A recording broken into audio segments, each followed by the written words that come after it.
Well, there are two dentists who have tested positive for COVID-19 at the GMC in Srinagar. In fact, they are two dental students. The duo, both of them females and residents of Kerala, are pursuing NDS at the Government Dental College in Srinagar. They have now returned to their hometowns. In fact, officials have been saying that both of them have been isolated as per the norms. In fact, let me go across to Sahil Sohail. Sahil, this is very significant because after all, as we all know, that COVID cases have been coming up in certain states, but most of them have been states down south.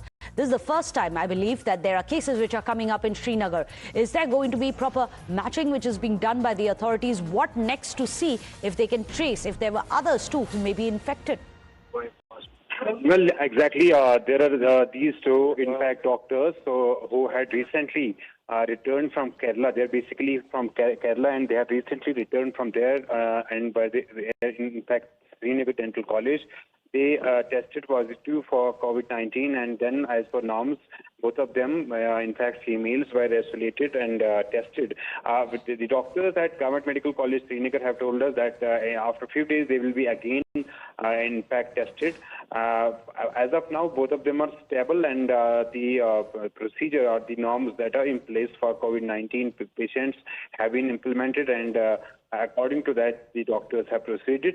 Now, since COVID-19, there are procedures and there are norms in place, and we are being told by the doctors, by the health department in Kashmir, that the situation is being continuously, in fact, monitored by them. So far, Srinagar has only two cases. These are two doctors or dentists who had come from Kerala. They are studying here. In fact, and they had recently gone to Kerala, and returning back to Srinagar, they were tested and they had tested positive for COVID-19. As of now, there are only two cases, but the authorities and doctors at Government Medical College Srinagar say that in fact, precautions are being taken, and as per norms, both the patients have been tested and isolated, and other precautions are being taken in this regard. Well, thank you so much for joining us, Sahil. So we'll keep tracking the developments on that front. We'll keep coming back to you for more updates with COVID. It's always better to be prepared than to panic. Well, with that, a short break. Don't go anywhere.